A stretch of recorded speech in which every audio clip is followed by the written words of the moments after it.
വിഷ്ണുപ്രിയയുടെ ഓർമ്മകൾ മാത്രം. വൈകിട്ട് 3:30 വിഷ്ണുപ്രിയയുടെ മൃതദേഹം വീട്ടുവളപ്പിൽ മണ്ണോട് ചേർന്നു. ഒരു രക്ഷിതാവിനും ഒരു നാടിനും ഇതുപോലൊരു അനുഭവം ഉണ്ടാകരുതേ എന്ന പ്രാർത്ഥനയോടെ നൂറുകണക്കിന് ആൾക്കാർ വിഷ്ണുപ്രിയയ്ക്ക് അന്ത്യോപചാരമർപ്പിച്ചു.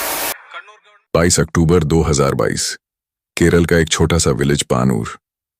सुबह के करीब 10 बजे का वक्त था। 23 साल की विष्णुप्रिया, जो एक अस्पताल में काम करती थीं, अपने घर से रोज की तरह अस्पताल के लिए निकलीं। दिन सामान्य लग रहा था, लेकिन किसे पता था कि यह दिन उनके परिवार और पूरे केरल को हिला देने वाला था। अस्पताल जाते हुए प्रिया के फोन पर एक कॉल आया। फोन उनकी मां का था। आवाज में हल्की घबराहट थी। मां ने कहा, तुरंत घर आ जाओ। प्रिया ने कोई सवाल नहीं किया और तुरंत वापस घर की ओर चल पड़ी। घर के पास पहुंचते ही उन्होंने देखा कि पड़ोस के एक घर के सामने भीड़ लगी हुई थी। कुछ अजीब सा महसूस करते हुए वह उस घर के अंदर गईं। अंदर जो देखा उसने उन्हें झकझोर कर रख दिया। उनकी अपनी दादी, जो कई दिनों से बीमार थीं, अब इस दुनिया को अलविदा कह चुकी थीं। मां ने फोन कर यही खबर देने के लिए बुलाया था। पूरे घर में मातम का माहौल था। परिवार ने तुरंत अंतिम संस्कार की तैयारियां शुरू कर दीं। इस बीच प्रिया ने मां से कहा, मैं घर जाकर कपड़े बदल कर आती हूं। उनका घर वहां से सिर्फ 100 मीटर दूर था। ने भरोसा दिलाया कि वह 30 मिनट में लौट आएंगी, लेकिन वह 30 मिनट कभी पूरे नहीं हुए। 1 घंटा बीता, फिर 2 घंटे, लेकिन प्रिया वापस नहीं आई। मां ने बार बार फोन किया, लेकिन हर बार फोन की घंटी बजती रही।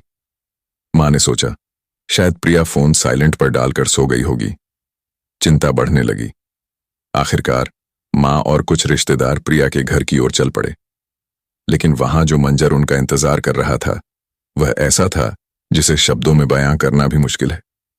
कमरे में कदम रखते ही जैसे हर किसी के पैरों तले से जमीन ही खिसक गई हो।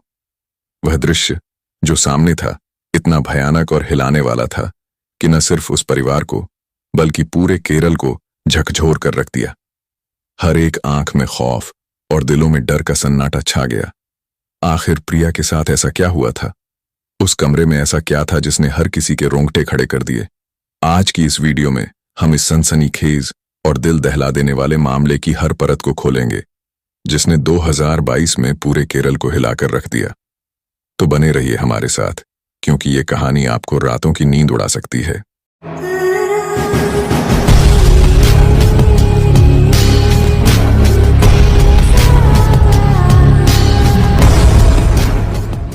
जब प्रिया कोई घंटे तक वापस नहीं लौटी, तो उनकी मां का दिल बेचैन होने लगा। आखिरकार वह खुद देखने के लिए घर की तरफ चल पड़ी। उनकी चिंता देखकर प्रिया की बहन भी उनके साथ हो ली। जब दोनों घर पहुंची, तो मां ने दरवाजे पर खड़े होकर आवाज लगाई, प्रिया, तुम अंदर क्या कर रही हो? मेरी कॉल क्यों नहीं उठाई? क्या तुम सो रही हो? लेकिन अंदर से कोई आवाज नहीं आई। मां का दिल घबराने लगा। वह तेजी से घर के अंदर गईं और सीधे प्रिया के कमरे की तरफ बढ़ीं। जैसे ही उन्होंने कमरे का दरवाजा खोला, जो उन्होंने देखा उसकी कल्पना तक नहीं की थी। प्रिया बिस्तर पर बिना कपड़ों के लेटी हुई थी। उसका शरीर बेजान सा लग रहा था, लेकिन उसका सिर बिस्तर से नीचे लटक रहा था। खून की धार उसके सिर से जमीन पर गिर रही थी। कमरे में खून का तालाब सा बन गया था। यह नजारा देखकर मां के पैरों तले जमीन खिसक गई। उन्होंने जोर जोर से चीख लगाई। उनके साथ खड़ी बहन भी फूट फूट कर रोने लगी। उनकी चीखें इतनी तेज थीं कि आसपास के लोग और उनकी सारे रिश्तेदार तक सुनकर दौड़े चले आए। पड़ोसी और रिश्तेदार जब घर के अंदर पहुंचे और कमरे का दृश्य देखा, तो सबके रोंगटे खड़े हो गए। खून से लथपथ प्रिया को देखकर कोई भी पास जाने की हिम्मत नहीं कर पा रहा था। कुछ पल की खामोशी के बाद 2-3 लोग हिम्मत करके प्रिया के पास गए। जब उन्होंने करीब से देखा, तो उनकी सांसें अटक गईं। प्रिया का सिर उसके शरीर से लगभग पूरी तरह अलग हो चुका था। बस एक पतला सा हिस्सा चमड़ा से जुड़ा हुआ था और उसकी प्राइवेट पार्ट भी कटे हुए थे और शरीर पर कई जगह गहरे घाव थे। यह दृश्य इतना भयावह था कि देखकर कोई भी सहम जाए। यह दृश्य किसी डरावने सपने जैसा था। पूरा घर मातम और सन्नाटे में डूब गया। लोगों की आंखों में डर और दिलों में गहरा दर्द था। कोई समझ नहीं पा रहा था कि यह सब कैसे और क्यों हुआ। तुरंत पुलिस को खबर दी गई और पुलिस वाले कुछ ही मिनटों में मौके पर आ पहुंचे। सबसे पहले तो उन्होंने पूरे जगह को सील कर दिया और प्रिय के शव को पोस्टमार्टम के लिए भेज दिया। पोस्टमार्टम रिपोर्ट में पाया गया कि प्रिय के शरीर पर 18 चाकू के घाव थे और उसके हाथों में बचाव के निशान भी थे, यानी वो अपनी जान बचाने के लिए पूरी ताकत से लड़ रही थी। उस दौरान उसके हाथ भी घायल हुए थे। सीने, पेट, गले और सिर में कुल 29 चाकू के घाव थे और सिर पर हथौड़े का भी एक गहरा निशान था। मौत का कारण सिर काटकर मारना पाया गया। आखिर कौन है वो बेरहम कातिल जिसने इतनी निर्दयता से प्रिया की जान ले ली? जब पुलिस ने यह पता लगाने की कोशिश की कि कहीं ये डकैती का मामला तो नहीं, तो उन्हें घर से न कोई सामान गायब मिला, न ही पैसे या गहने। साफ था कि ये कोई डकैती वाली हत्या नहीं थी। लेकिन जिस तरह से प्रिया की हत्या की गई, उसने पुलिस को सोचने पर मजबूर कर दिया। ये कोई पर्सनल दुश्मनी का मामला था। ऐसा लग रहा था जैसे हत्यारे का गुस्सा और नफरत ही इस खौफनाक जुर्म का कारण था। पुलिस ने तय कर लिया कि यह हत्या सिर्फ और सिर्फ प्रिया को तकलीफ देकर मारने के इरादे से की गई थी। अब उन्होंने इसी दिशा में जांच शुरू की। घटना वाली सुबह पुलिस ने प्रिया के पड़ोसियों से पूछताछ करनी शुरू की ताकि पता चल सके कि किसी ने कुछ संदिग्ध देखा हो। तभी एक पड़ोसी ने चौंकाने वाली बात बताई। उसने कहा, सुबह करीब 11:30 मैंने एक आदमी को प्रिया के घर की तरफ जाते हुए देखा था। उसके चेहरे पर मास्क लगा हुआ था और उसने पीले रंग की टोपी पहन रखी थी। प्रारंभिक जानकारी जुटाने के बाद फॉरेंसिक टीम ने क्राइम सीन यानी प्रिया के बेडरूम की सख्ती से जांच शुरू कर दी। इस दौरान पुलिस को प्रिया का मोबाइल फोन मिल गया और उन्होंने उसकी कॉल हिस्ट्री को खंगालना शुरू किया। जैसे ही पुलिस ने प्रिया के आखिरी कॉल पर ध्यान दिया, उन्होंने उसी व्यक्ति से संपर्क किया जिससे प्रिया ने आखिरी बार बात की थी। फोन उठते ही पुलिस ने उस व्यक्ति से पूछा, तुम्हारा प्रिया से क्या रिश्ता है? उस शख्स ने जवाब दिया, मैं प्रिया का दोस्त हूं। फिर जब पुलिस ने घटना के बारे में पूछा तो उसने जो जवाब दिया वह पुलिस को पूरी तरह से चौंका देने वाला था। उसने कहा, जो मुझे डर था वही हो गया। ये सब श्यामजीत की वजह से हुआ है। और फिर उसने एक बेहद अहम राज खोल दिया। ये जानकारी सुनकर पुलिस का चेहरा और भी हक्का बक्का हो गया। उन्होंने तुरंत प्रिया के फोन में श्यामजीत का नंबर ढूंढा और देखा कि वह नंबर वाकई में उसकी कॉन्टैक्ट लिस्ट में था। पुलिस ने उसी नंबर का लोकेशन ट्रेस किया और पाया कि वह शख्स थालासेरी से करीब 15 किलोमीटर दूर मणनथेरी में था। पुलिस ने देर न करते हुए सीधे मणनथेरी पहुंचकर श्यामजीत को गिरफ्तार कर लिया। अब सवाल ये था कि श्यामजीत के इस पूरे मामले में क्या हाथ था और उसका सच पुलिस के सामने लाना था। पुलिस को यह बिल्कुल भी उम्मीद नहीं थी कि श्याम इतनी जल्दी पकड़ में आ जाएगा, लेकिन इसका एक खास कारण था जो आप इस वीडियो के आखिर में समझ पाएंगे। श्याम को गिरफ्तार करने के बाद पुलिस ने उससे पूछताछ शुरू की। शुरुआत में तो उसने साफ साफ कह दिया कि प्रिया नाम की किसी लड़की को वो नहीं जानता और उसने कोई मर्डर नहीं किया। लेकिन फिर 3 घंटे बाद अचानक उसने सब कुछ कबूल कर लिया और बोला कि हाँ, उसने प्रिया को मारा था। अब जब पुलिस ने उससे पूछा कि क्यों और कैसे उसने ये किया, तो वो जवाब सुनकर न सिर्फ पुलिस बल्कि पूरे केरल के लोग भी दंग रह गए। जो उसने किया वो किसी फिल्म से भी ज्यादा डरावना और खौफनाक था। ये वो कहानी है जो श्याम ने सबको बताई। श्याम एक साधारण मध्यम वर्गीय परिवार का लड़का था। उसके घर की हालत ठीक ठाक थी। एक बहन थी जो कॉलेज में पढ़ाई कर रही थी और उसके पिता एक छोटा सा होटल चलाकर घर का खर्चा चलाते थे। जिंदगी जैसे तैसे चल रही थी। फिर कुछ साल पहले श्याम की जिंदगी में प्रिया आई। पहली बार जब उसने प्रिया को देखा तो जैसे दुनिया थम सी गई।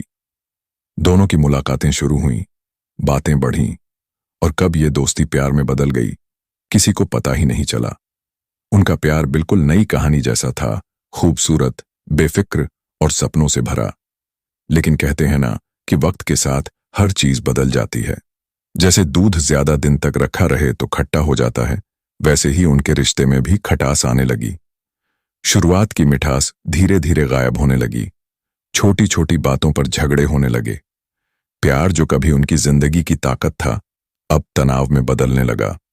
और फिर एक दिन ऐसा आया जब प्रिया ने श्याम से कह दिया, यह रिश्ता अब नहीं चल सकता, हमें अलग हो जाना चाहिए। उसने साफ शब्दों में ब्रेकअप की बात की और श्याम से कहा कि वह उसे भूल जाए। प्रिया ने तो अपने फैसले पर अमल करते हुए अपनी जिंदगी में आगे बढ़ने की कोशिश की, लेकिन श्याम के लिए यह सब आसान नहीं था। वह प्रिया के बिना एकदम टूट गया। श्याम किसी तरह अपने दर्द से जूझ ही रहा था कि उसे एक दिन पता चला कि प्रिया अब किसी और के साथ रिलेशनशिप में है। यह सुनते ही श्याम के दिल पर जैसे हथौड़ा पड़ा। वह बुरी तरह डिप्रेशन में चला गया। धीरे धीरे उसके मन में खतरनाक ख्याल आने लगे। उसे लगा कि शायद यही शख्स उनके ब्रेकअप की वजह था। अब श्याम का दिमाग काम नहीं कर रहा था। उसके अंदर गुस्से का तूफान उठ रहा था। उसने सोचना शुरू कर दिया, अगर ये सच है तो मैं दोनों को खत्म कर दूंगा। प्रिया और उस शख्स को जीने का कोई हक नहीं है। श्याम के दिल में जो प्यार कभी फूल की तरह खिला था, वही अब एक खतरनाक जुनून में बदल चुका था। अब श्यामजीत बड़ी बारीकी से अपनी योजना बनानी शुरू की। उसने इंटरनेट खंगालने लगा कि मर्डर कैसे किया जाता है। इसके लिए उसने मलयालम क्राइम थ्रिलर और कोरियन फिल्में देखनी शुरू की। दिन रात बस यही सोचता रहता था। करीब 6 महीने तक उसने हर एक कदम पर सोच समझकर काम किया और एक खतरनाक प्लान तैयार किया। सबसे पहले उसने अपने काम के लिए जरूरी सामान इकट्ठा किया। उसने ऑनलाइन चाकू, हथौड़ा, दस्ताने और एक इलेक्ट्रिक आरा मंगवाया। अब उसके पास हर वो चीज थी जो उसे चाहिए थी। उसके प्लान के मुताबिक वो एक दिन प्रिय के घर जाएगा और सीधे उसके बेडरूम में घुस जाएगा। फिर चाहे वो जाग रही हो या गहरी नींद में हो, सबसे पहले वो उसके सिर पर हथौड़े से जोरदार वार करेगा ताकि वो बेहोश हो जाए और चीखने का मौका भी न मिले।